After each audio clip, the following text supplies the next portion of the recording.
What's up, everybody? Welcome back to another episode of Titletown South Florida, the Miami Herald's high school football show. I'm your host, Andre Fernandez, Deputy Sports Editor, joined once again by my buddy Joe Forsaro, who's nice enough to join us and co-host the show one more time. Joe, how you doing? And coming off a great week and coming off a great game the other night. I'm sure you're excited about where this season is heading as we get closer and closer to the playoffs. Oh, absolutely. Yeah, this was a lot of fun. And we'll dive into the big game, but you know, we've seen a lot of great games already, but the more I thought about it, this might have been the best. That Norland Central game might have been the game of the year in South Florida, and that is saying something because the Central Chaminade was an amazing game, but this one went to overtime, and Norland with an amazing comeback win, and really, you know, making their statement that they're ready to make their move, and maybe they now are sitting in the throne in Class 2M. Yeah, that's going to be the interesting part because, yeah, Norland got its foot in the door. They're part of the club now. I think they're a legit contender, but obviously they're going to have to more than likely they're going to have to face not only Central but potentially maybe Booker T one more time, the team that almost beat them the week before that. But we're going to dive into all of that. Before we do, just a reminder, you can catch this show not only on MiamiHerald.com, you can watch it on YouTube as well. We encourage you to do so. We appreciate everyone that over the years has watched this show and listened to it. And let's go right into that Norland Central game. It was back and forth. Well, it was back and forth in the second half. First, it was all Central. And you got to feel for the Rockets a little bit. They've been in 3 battles that they just have not been able to finish this year. But you look at their 3-3 record, all quality losses. Bishop Gorman down to the wire. You know, this game down to the wire. The Chaminade basically down to the wire. And this one, they built a good lead early on. They took a page out of what Booker T did the week before, using J.C. Evans at quarterback. A little more RPOs, had the Norland defense off balance. Here's his first touchdown run.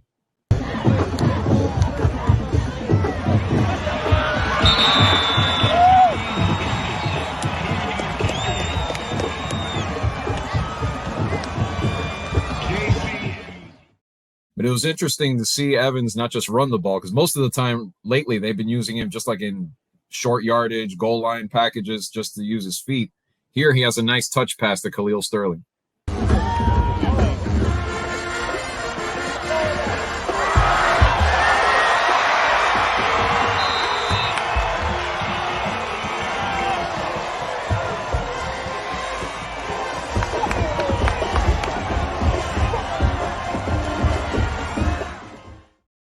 And that Khalil Sterling, man, I mean, he may not have the size, but what a receiver he's turned out to be. I mean, I think I even told, I don't know if I told you, Joe, or Larry on the sideline, I was about to hit stop on my recorder there. All of a sudden, he breaks loose and gets that touchdown. Yeah, he's been you mentioned that to me. You got to stay with the play with these kids because until they're down, that whistle blows. And even after the whistle blows, you want to keep the thing going. So, yeah. Amazing. And Evans adds this TD, and all of a sudden, the Rockets are up 20-0.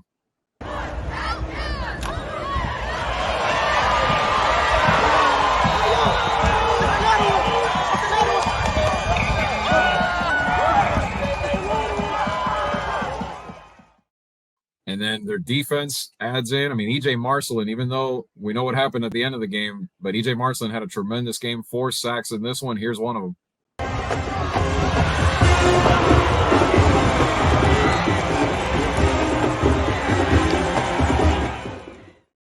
But then halftime, they start the second half, and all of a sudden it's a new Norland team. And the tone setter was Juan Rodriguez, the running back that transferred in from Miami Beach this year. Here he is breaking loose to get Norland on the board.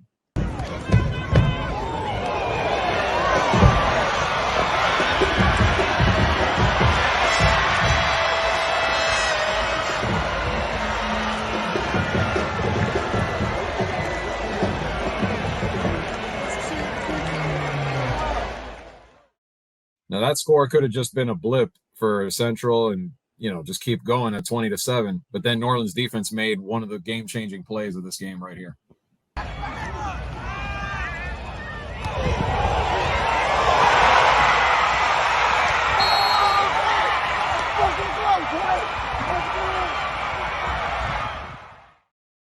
Then the momentum swings, and here's Enyo Yapur with a tremendous play evading the rush as well. Another play where I was about to stop the recorder before I saw him scooch out of danger here and find the receiver open in the end zone.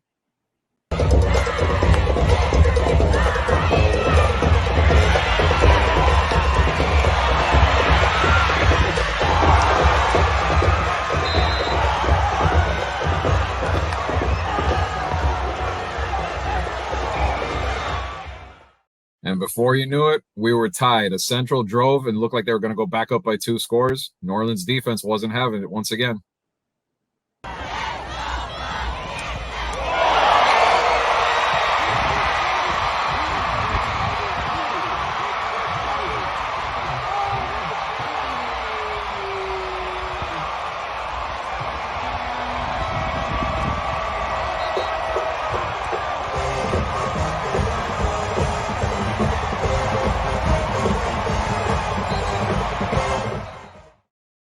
Central would come back, though, and take the lead 26-20. But again, one factor in this game was Central's kicker, Christian Hobbs, had an injury during practice during the week.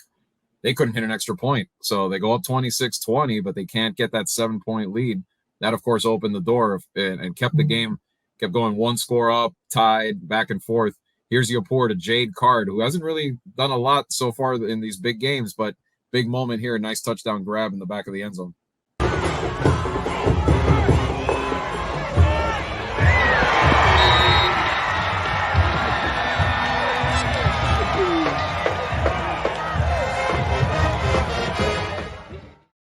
And then suddenly we're going to overtime because Central blocks the extra point, blocked 2 extra points. No one's kicking game is working.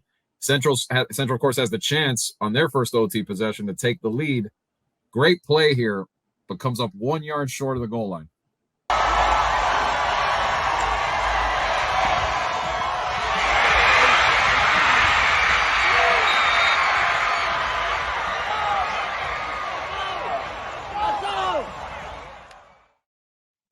Got a feel for Anjuan Coleman. What a catch. Gets down to the goal line, but gets stopped right there, a yard shy. Then, of course, Norland gets the ball. And we were talking about kicking games that finally succeeded as Noah Sedan hits this field goal. Check it out.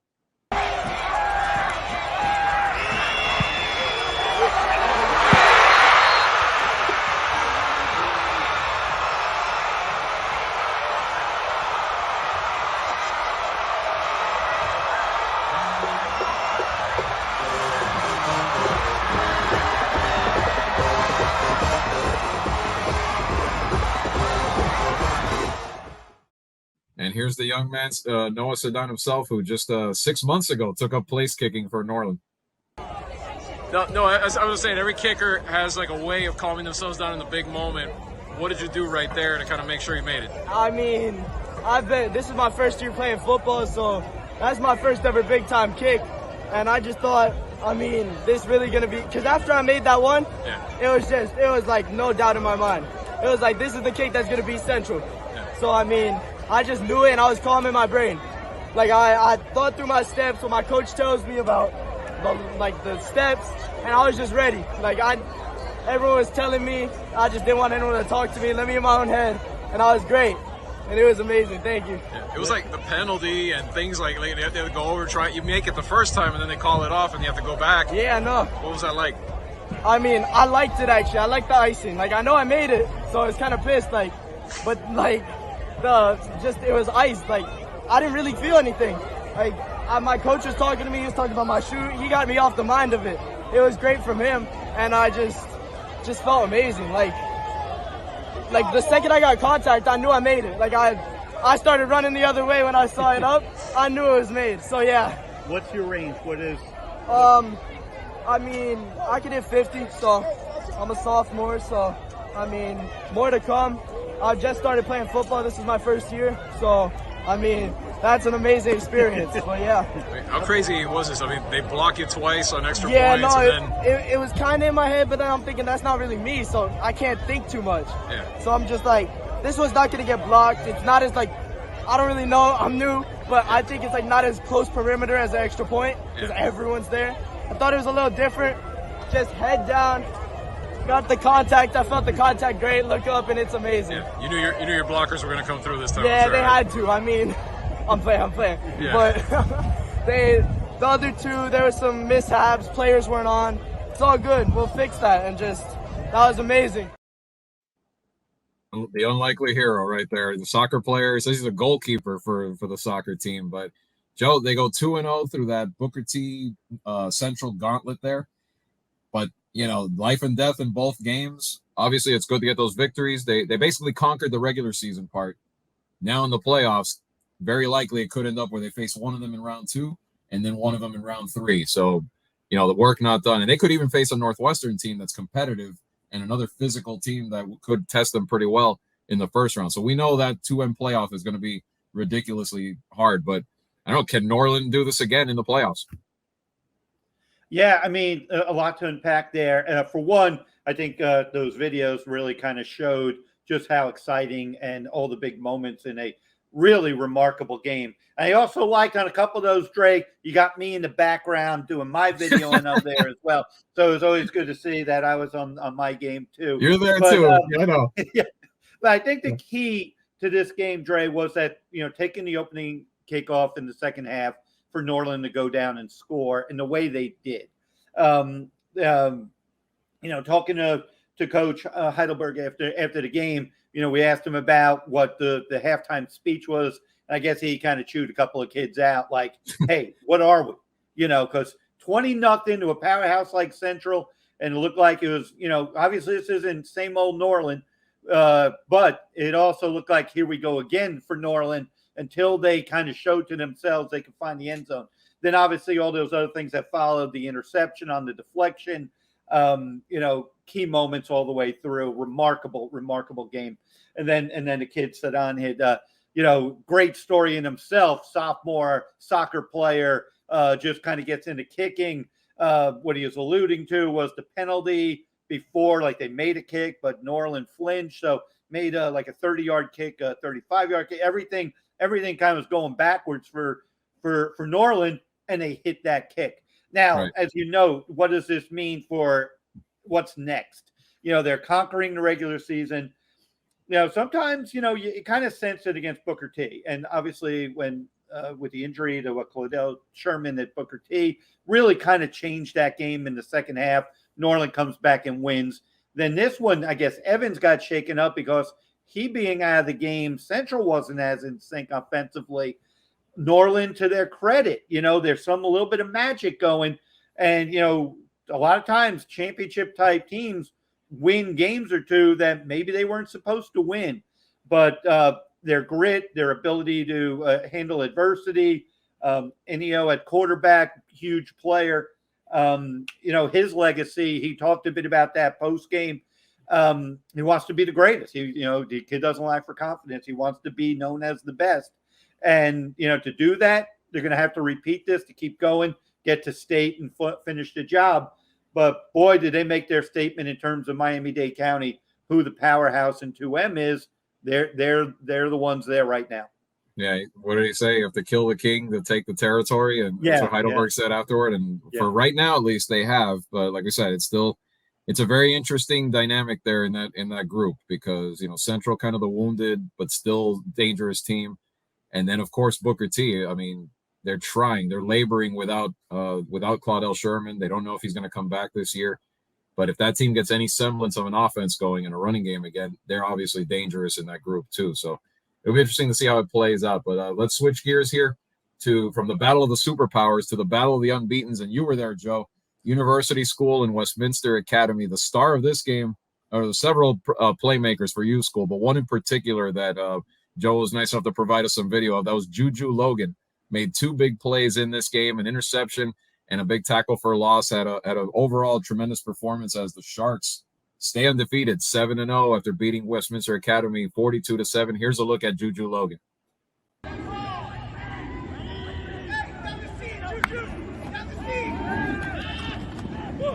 Juju!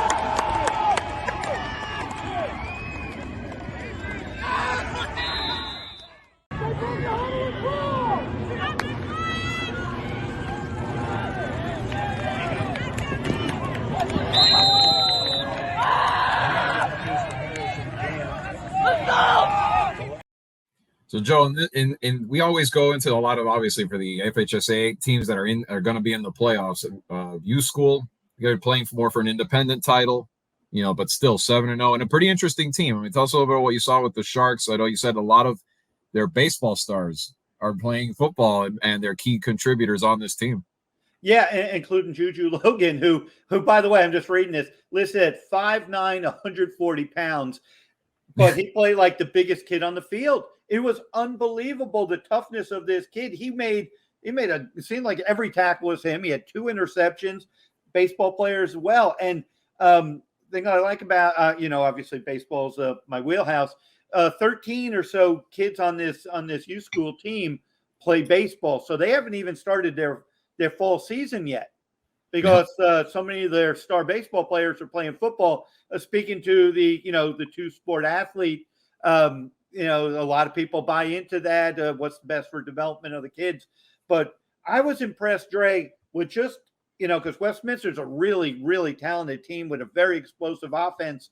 And they just kind of took it to them physically. They just kind of won the line of scrimmage, just, played that smash mouth style. And it was one of those games where the defense set up the offense, where the offense started clicking, but the defense was just setting the tone that, it's not uncommon to see a team win the coin toss and defer to the second half.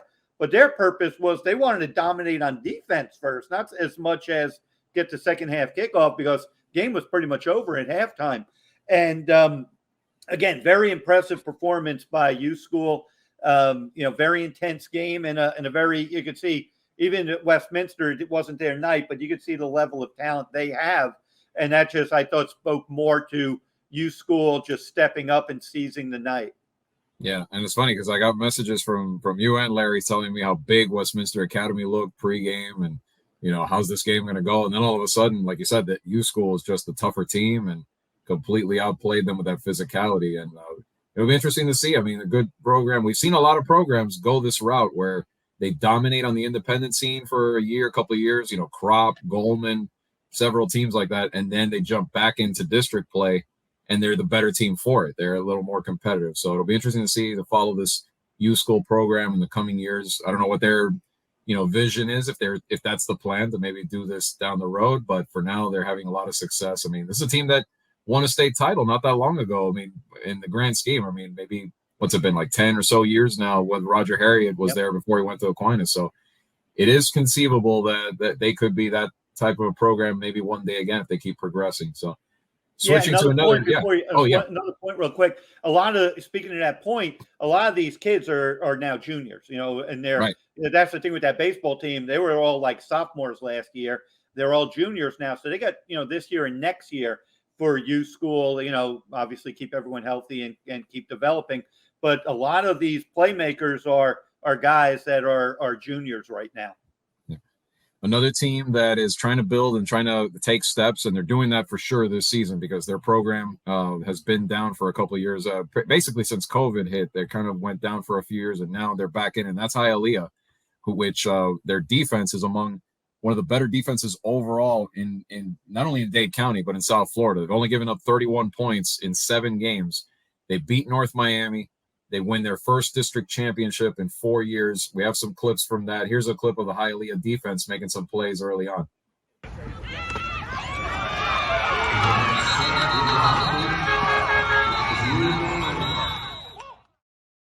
Then their quarterback, TJ Delaney, got the offense going. They were sputtering a little bit in the red zone early on, but then he finds tight end DeMarcus Anderson for a touchdown right before halftime.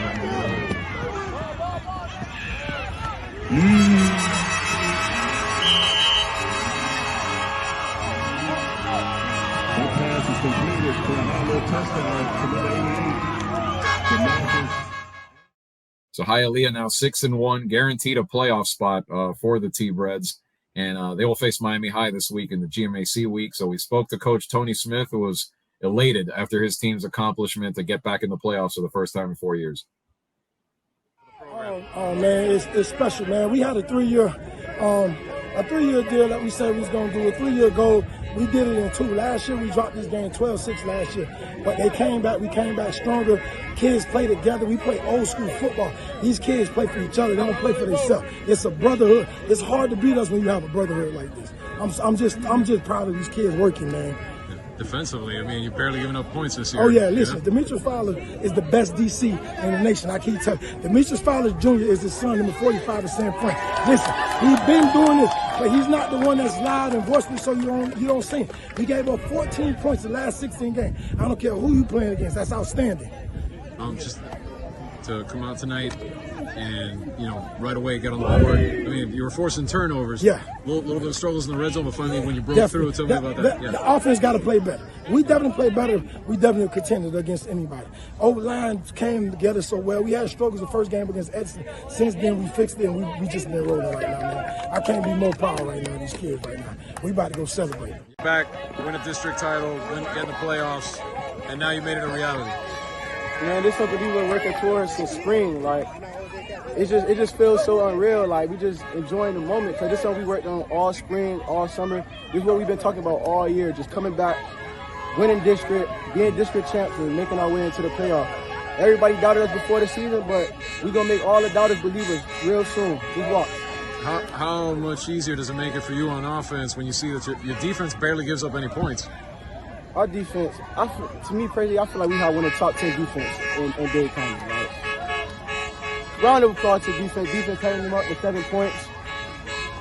Defense is just amazing. I'm just lost for words for the defense. Great job for the defense. It was a little bit of struggles early on, but what did you do to kind of finally get it going on offense? Make adjustment, bring my offense together, and just being the leader that I am, telling them that, believe in each other. If we believe in each other, everything gonna come together. We made adjustments, and we came out with a W. How's it feel to hold that trophy now? It feel real good. It feel good when you work for everything, and now you reaping the benefits. It feel amazing. That was TJ Delaney on the back end of that, multi-year starter for the Thoroughbreds. And Joe Hialeah never fails to show out with a honk in the horns. It sounded like a Marlins World Series celebration. All they needed out there, all they were missing was the pots and pans going out there. Pots and pans, hey, good for them. Good for them. And just looking at some stats here, little shout out to Abdullah Gosha Jr., who 162 all-purpose yards I'm seeing, 45 receiving, 75 yards on kick returns, and 42 on punt returns. So let's give a little shout out to Abdullah for a great game as well. So obviously when you look and you see this production from so much, and we know you win titles as a team and contributions up and down, and the defense, hey, you always got a shot if you could hold the other team down defensively. So great job by Hialeah.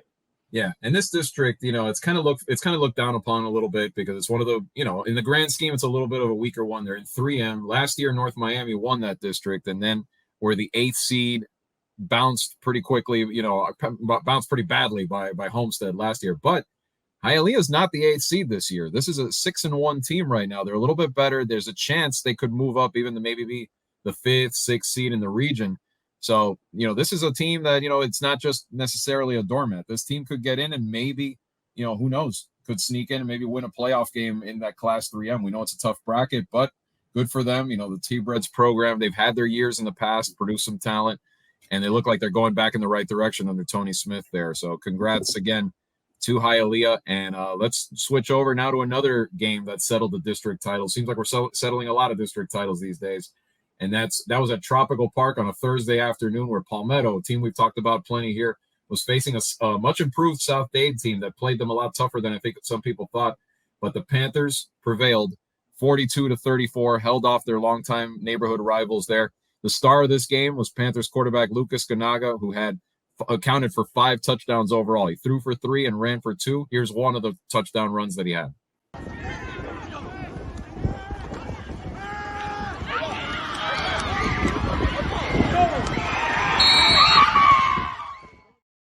Palmetto, another team that if they can get some offense going like they did in this game, that's the only way they're going to have a chance in 4M. Right now, they're the 2 seed behind Columbus, their nemesis, the one they haven't been able to beat the last few times they've played.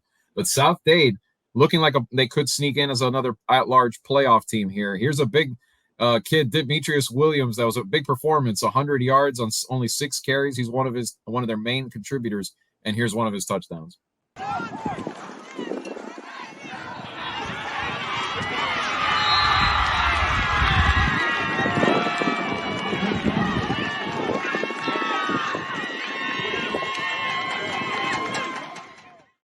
And I said big before because he plays D tackle and also runs the ball, and he does not run like a D tackle. Like he broke loose for an 80-yarder earlier in the game, and the secondary for Palmetto couldn't keep up with him. It was unbelievable. But in the end, too much offense. That talented receiving core for the Panthers that's gotten better, a lot better this year. So here's what Lucas Ganaga had to say after the win. You know, to get this win, get the district championship locked up, you know, how big is this right now for you guys as you start to prepare for the playoffs now? Right. How big was it? I mean, great win right now. I mean, we didn't expect the game to be like this. I mean, defense, they got beat on a couple plays. 33 had some big runs for the defense, but we just have to score points. I mean, that's what we're supposed to do as an offense. We did that, scoring 42 points, and sometimes it's going to be like that. Defense has helped us a lot last year too. I mean, earlier this year. Yeah. Had you had a game like that where you accounted for 5 TDs? No, before? I haven't had. I don't think I've had one in my high school career yet, so that was great. Yeah. I mean, I think I had 2 on the ground and 3 in the air. It was awesome. How about to do it, not just do that, but do it in a game this important? Yeah, I mean, it's a district game and it's a district championship, so it's great to do it in a game like this against my old coach, head coach, Coach Reed for the South Dade. Yeah. Great game. I mean, how do you feel the offense looks at this point now? You're kind of getting things together. I think this game was a very big statement game for our offense. We hadn't been scoring a lot of points, been having a lot of trouble, but I think we stepped it up today and we're very positive on our offense. How do you feel you are at this point in the season too? You know, coming back this year and stepping in back into the role. Yeah, I mean, I think we're from where we were last year. I think we're a lot better than we are from last year. I think we're a lot better this year, and we just got to keep grinding. Back Monday, and we'll be good. The addition of Fadrell, and now tell me a little bit about him and the receivers. Flacco. I used to play with him 7-on-7 when I was a little younger, but that's my guy. I mean, it was great. The addition of him and the whole receiving room, great. Fadrell Andrews, who came over from Columbus, has become one of the top receivers for Palmetto, caught a touchdown in that game. And really, it's just that if the Panthers can figure out a way to beat Columbus, they're the top competition that Columbus is probably going to have in that region. You know, or maybe Western, the other as well. But you know that I'm thinking second or third round, we're looking at a Columbus Palmetto, yet another rematch between them. And Columbus has dominated mainly on the defensive side, so we'll see if they can flip. If Palmetto has any chance of flipping the script on them a little bit down the road. But yeah, let's talk a little bit now about Booker T. This is a unique situation, Joe. They're in the midst of playing 3 games in just an 8-day span, which is brutal. But they're going through it, and right now, so far, so good for the Tornadoes. Even though, not only that, but not having Claudel Sherman, their quarterback, their playmaker on offense, but they found a way to beat Northwestern on Monday night. They found a way to beat Edison, and let's look first at this Northwestern game. Ben Hanks, a big contributor in that game, you know, helped them get three pick sixes. He had 2 of them in that game to get out to a 28-0 lead. They also ran a blocked field goal back for a touchdown. So just finding ways. But a shout to Northwestern here. Calvin Russell, their quarterback, had a great game, 147 yards on the ground. Here's 2 of his touchdown passes as well.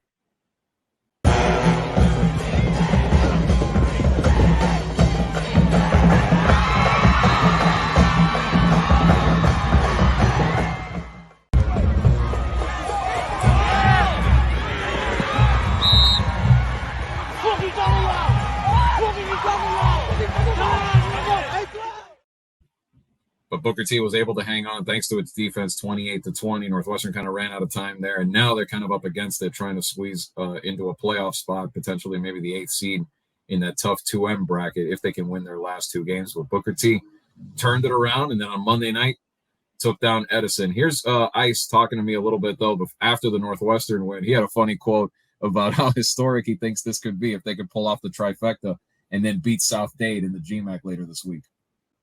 Considering the situation right now, starting quarterback, how good was it to see that defense come out and set the tone early like that? And that's what we wanted coming in. Coach Max told the quarterback, we got your back. Defense got your back.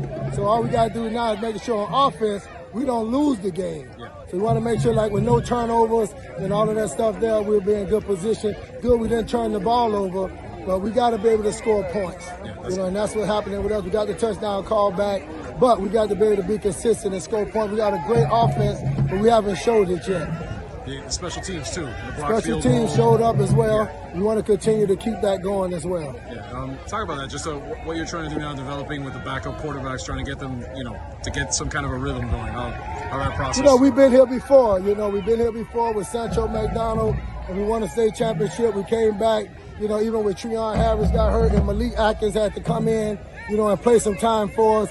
So we get the opportunity to show as coaches that we understand the next man up philosophy. that he's got the next man up, got to be ready, and that's what, McQueen has to do at this point. He has to be ready to take the next step, to lead this team. Especially because you're in a tight window, like 3 games in a 8-day span. Technically, it's illegal, but we're going to make sure we do what we got to do to win them all. And we want to be on 60 minutes, but that's a 60-minute story for this team to be able to come and play tonight, then come back Monday, and then come back Thursday and play. That's 60 minutes. So I might have to make sure we talk to, whoever runs 60 minutes now. I don't know if it's Walter Cronkite anymore or somebody, so we're going to make sure we get that right. I love ice. I tell you, I know it's 60 minutes, but it's Titletown worthy. Yeah, that's what I know. For us, for sure. Awesome. But I love ice. But ice didn't get the memo. Walter Cronkite's long gone. But yeah, we'll do our best to let someone know over at CBS. I got CBS on the horn here, but no. But in all seriousness, though, that's a brutal stretch to get 3 games. Playing against anybody, but they're playing good teams. Obviously Northwestern, physical, competitive team, and then Edison the same last night. They win 13-0. Their defense again shuts down a good Edison squad that we've seen run the ball well on a lot of teams. And this South Dade team has improved too. 5-2. We just talked about them playing tough with Palmetto. And the Booker T situation that's making it worse right now is just because the sophomore Anthony McQueen is trying to step in now. Ice was telling me after the game, didn't really spend the off season a lot with them. So you know how these teams condition, the 7-on-7s, they get a lot to fine-tune their offenses and whatnot, even though you're sort of in an unofficial setting. He didn't get to do any of that, so he's kind of learning on the fly. And last night, he finally threw a touchdown pass in the game, but overthrowing a lot of receivers. The timing's just not there yet. So these games are crucial for Booker T against South Dade. Then they have another one coming up against Westland after that. They're crucial for him to get enough reps because they're honestly not sure if Claudel is going to have enough time to come back this season because of the collarbone injury. So, and if they get everything clicking again, they had Norland beat until the final quarter. So we saw that this team is dangerous.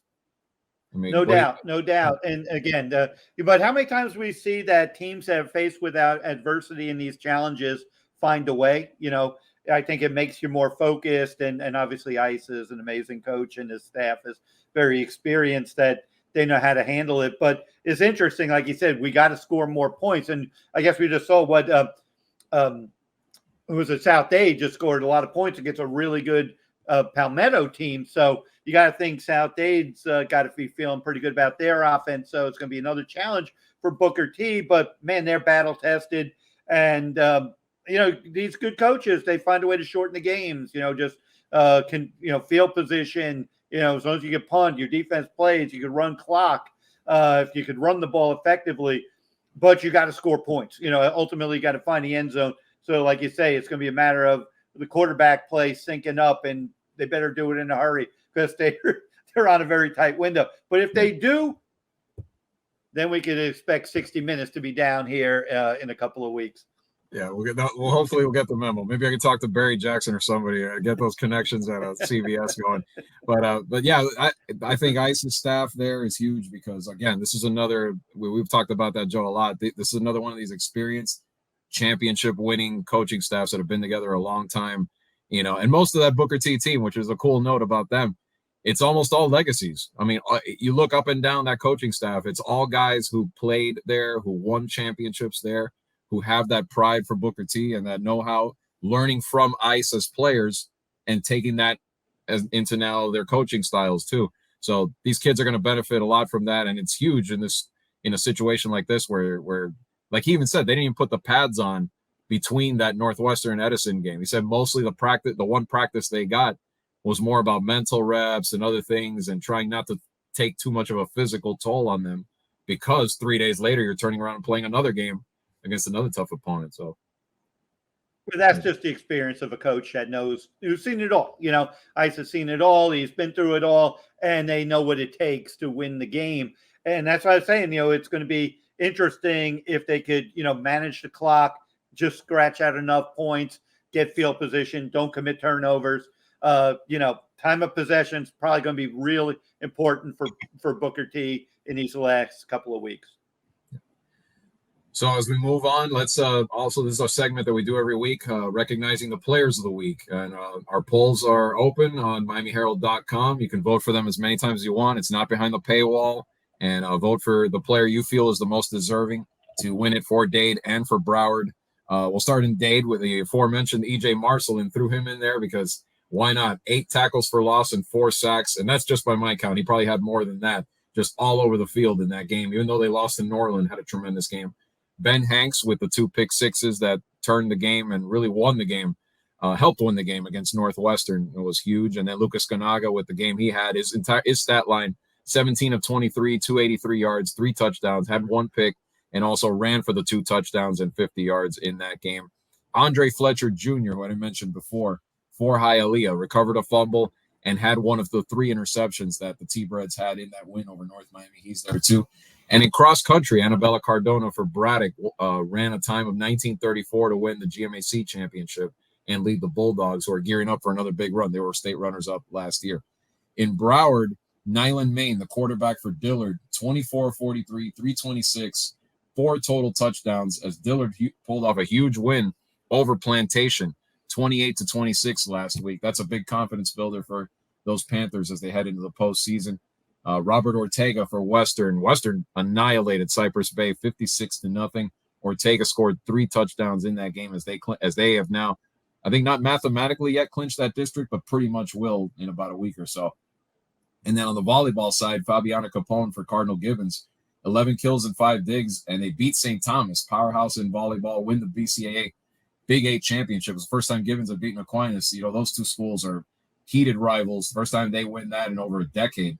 But Aquinas has a star in this poll too. On the swimming side, Julianne McCraney, who has been really good, won the 100 butterfly and the backstroke, and led a couple of relays to victories as well as they won the BCAA championship.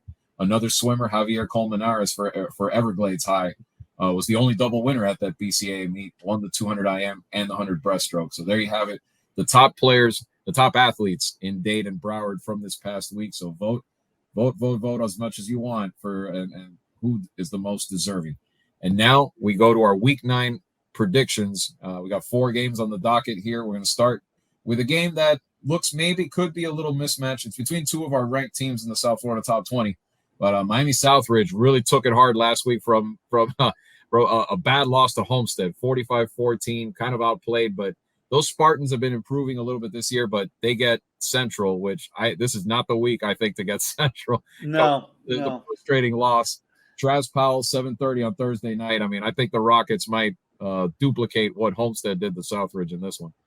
Yeah, it's kind of hard to bet against Central right now. They've been, like you said, if they're going to make their run, I mean, now's the time. I mean, they know what they're up against. Kind of have to run the table to run it on out to get back and win the drive for 5, as Coach Jube likes to talk about. They certainly are good enough. They're dealing with some adversity, some tough times. But if there's any team that could pull it out, I would say the Central Rockets are that. Yeah, I mean, over the years, I've seen them, they've had years where they drop a game against Northwestern. It was usually Northwestern. It was always them too back in the day, but and then come back and in the playoffs when it counts the most, respond. And I wouldn't put it past them even this season to do that once again. But speaking of drives for 5, one that's well underway here is St. Thomas. They're at home against a pretty good Monarch team, but a Monarch team that kind of similar to Booker T does not have their starting quarterback right now. I'm not sure if he'd be back yet for this game. AJ Hairston's been banged up. They've been splitting time with 2 other quarterbacks there. So I think that in itself makes it a tough challenge already to go into St. Thomas and win that game. I got to think the Raiders win this one. The Raiders have this game and a home game against Dillard, and I believe that wraps it up for the regular season, or at least for district purposes as well. So I think Aquinas rolls here. Yeah, it's this is their time of year. They got the home stretch now. That's they're clicking. If they just came off a nice win, typical St. Thomas fashion. Everybody's doing their part. There's growth, better quarterback play and so I think they're going to keep it going. And but Monarch, I think they have freshman quarterback who's pretty good. So even with Harrison out, be interesting. I think they're going to score some points though. Switching gears now, staying in Broward though. This is a good one. I think this one. I saw this on the schedule a few weeks ago, and I was like, wow, I can't wait to see this because these are two teams with very good defenses, and that's Western at Miramar, 7 o'clock on Friday night. We all know always for years Miramar's bread and butter has been great defenses. The dark side defenses over there have been great. This year again, one of the better ones, but they've struggled on the offensive end though, and I think Western.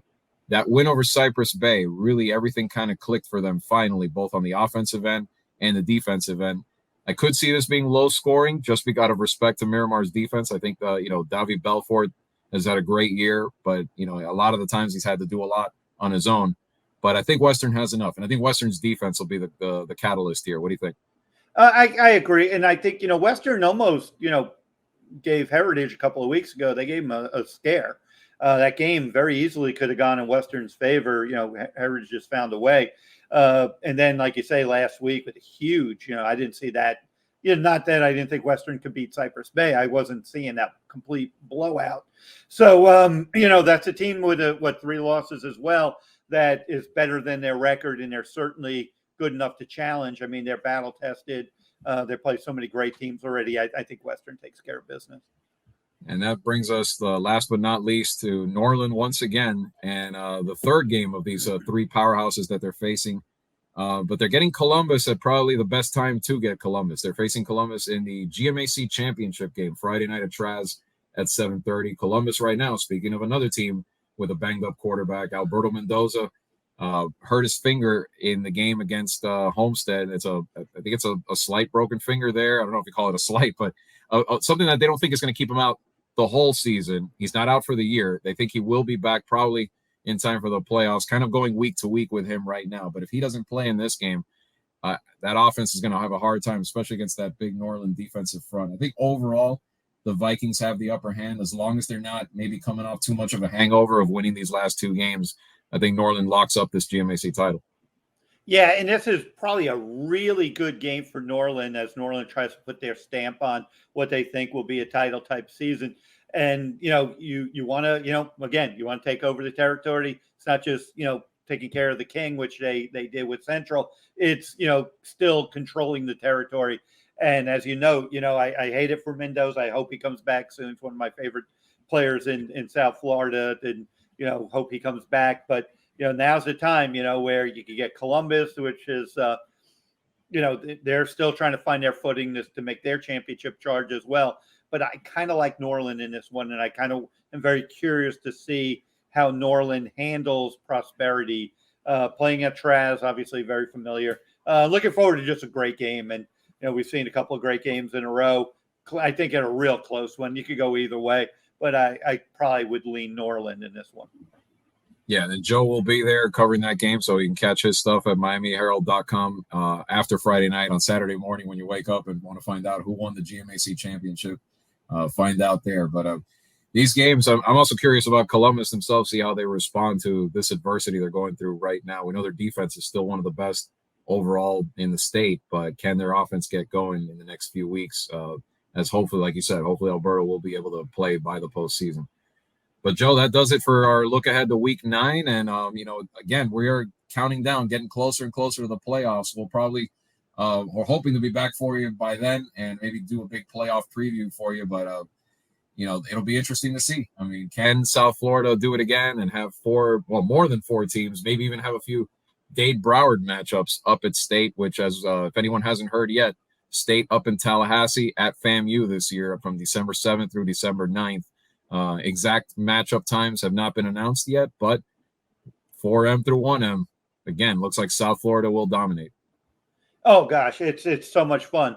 These kids, these teams have been playing at such a high level. And this is the fun time, right, Trey? Because now the districts are going to be determined. Teams are going to be kind of gearing up. It's not just, who do we got, inexperienced kids. This is already, now it's a depth. It's, mental toughness. Kicking game. We saw it almost cost, it ultimately cost Central a week ago. And right. So all things have to start clicking. This is why they play. This is why we follow it, why we like reporting it. And we look forward to keep bringing it to you. And this show is awesome and everyone support it. And once, like we said before, thanks again, everybody, for watching and for listening. And You can follow all our coverage, like I said before, at MiamiHerald.com. And we'll hopefully see you come playoff time. And once again, we thank you for joining us and watching Titletown South Florida.